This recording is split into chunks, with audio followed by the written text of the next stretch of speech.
Evangelho de Marcos, capítulo 9. A Transfiguração.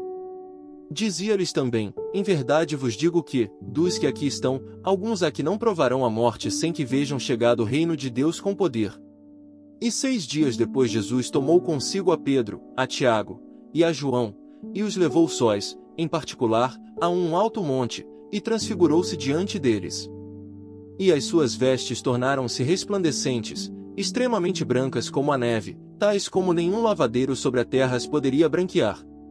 E apareceu-lhes Elias, com Moisés, e falavam com Jesus. E Pedro, tomando a palavra, disse a Jesus: Mestre, é bom que estejamos aqui, e façamos 3 cabanas, uma para ti, outra para Moisés, e outra para Elias. Pois não sabia o que dizia, porque estavam assombrados. E desceu uma nuvem que os cobriu com a sua sombra, e saiu da nuvem uma voz que dizia: Este é o meu filho amado, a ele ouvi. E, tendo olhado em redor, ninguém mais viram, senão só Jesus com eles. E, descendo eles do monte, ordenou-lhes que a ninguém contassem o que tinham visto, até que o Filho do Homem ressuscitasse dentre os mortos. E eles retiveram o caso entre si, perguntando uns aos outros que seria aquilo, ressuscitar dentre os mortos. E interrogaram-no, dizendo: Por que dizem os escribas que é necessário que Elias venha primeiro? E, respondendo ele, disse-lhes: Em verdade Elias virá primeiro, e todas as coisas restaurará, e, como está escrito do Filho do Homem, que ele deva padecer muito e ser aviltado. Digo-vos, porém, que Elias já veio, e fizeram-lhe tudo o que quiseram, como dele está escrito. E, quando se aproximou dos discípulos, viu ao redor deles grande multidão, e alguns escribas que disputavam com eles. E logo toda a multidão, vendo, ficou espantada e, correndo para ele, o saudaram. E perguntou aos escribas: Que é que discutis com eles? E um da multidão, respondendo, disse: Mestre, trouxe-te o meu filho, que tem um espírito mudo. E este, onde quer que o apanhe, despedaça-o, e ele espuma, e rende os dentes, e vai definhando. E eu disse aos teus discípulos que o expulsassem, e não puderam. E ele, respondendo-lhes, disse: Ó geração incrédula! Até quando estarei convosco? Até quando vos sofrerei ainda?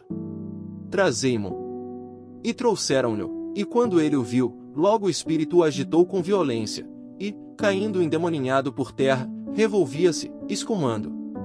E perguntou ao pai dele: Quanto tempo há que lhe sucede isto? E ele disse-lhe: Desde a infância. E muitas vezes o tem lançado no fogo, e na água, para o destruir, mas, se tu podes fazer alguma coisa, tem compaixão de nós, e ajuda-nos. E Jesus disse-lhe: Se tu podes crer, tudo é possível ao que crê. E logo o pai do menino, clamando, com lágrimas, disse: Eu creio, Senhor. Ajuda a minha incredulidade. E Jesus, vendo que a multidão concorria, repreendeu o espírito imundo, dizendo-lhe: Espírito mudo e surdo, eu te ordeno, sai dele, e não entres mais nele. E ele, clamando, e agitando com violência, saiu, e ficou o menino como morto, de tal maneira que muitos diziam que estava morto. Mas Jesus, tomando-o pela mão, o ergueu, e ele se levantou.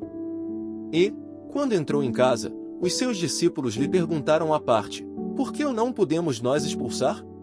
E disse-lhes: Esta casta não pode sair com coisa alguma, a não ser com oração e jejum. E, tendo partido dali, caminharam pela Galiléia, e não queria que alguém o soubesse. Porque ensinava os seus discípulos, e lhes dizia: O Filho do Homem será entregue nas mãos dos homens, e matá-lo, e, morto ele, ressuscitará ao 3º dia. Mas eles não entendiam esta palavra, e receavam interrogá-lo. E chegou a Cafarnaum e, entrando em casa, perguntou-lhes: Que estáveis vós discutindo pelo caminho?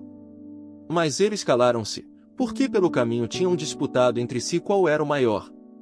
E ele, assentando-se, chamou os 12, e disse-lhes: Se alguém quiser ser o primeiro, será o derradeiro de todos e o servo de todos.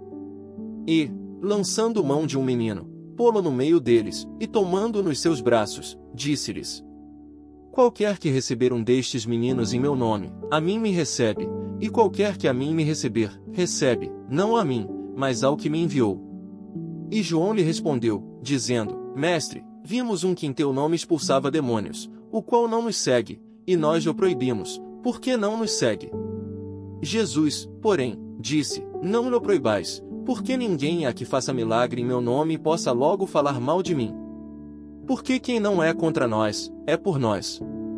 Porquanto, qualquer que vos der a beber um copo de água em meu nome, porque sois discípulos de Cristo, em verdade vos digo que não perderá o seu galardão.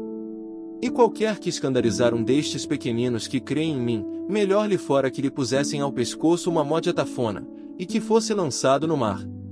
E, se a tua mão te escandalizar, corta-a, melhor é para te entrares na vida aleijado do que, tendo duas mãos, ires para o inferno, para o fogo que nunca se apaga. Onde o seu bicho não morre, e o fogo nunca se apaga. E, se o teu pé te escandalizar, corta-o, melhor é para te entrares coxo na vida do que, tendo dois pés, seres lançado no inferno, no fogo que nunca se apaga. Onde o seu bicho não morre, e o fogo nunca se apaga. E, se o teu olho te escandalizar, lança-o fora, melhor é para te entrares no reino de Deus com um só olho do que, tendo dois olhos, seres lançado no fogo do inferno. Onde o seu bicho não morre, e o fogo nunca se apaga. Porque cada um será salgado com fogo, e cada sacrifício será salgado com sal. Bom é o sal, mas, se o sal se tornar insípido, com que o temperareis? Tende sal em vós mesmos, e paz uns com os outros.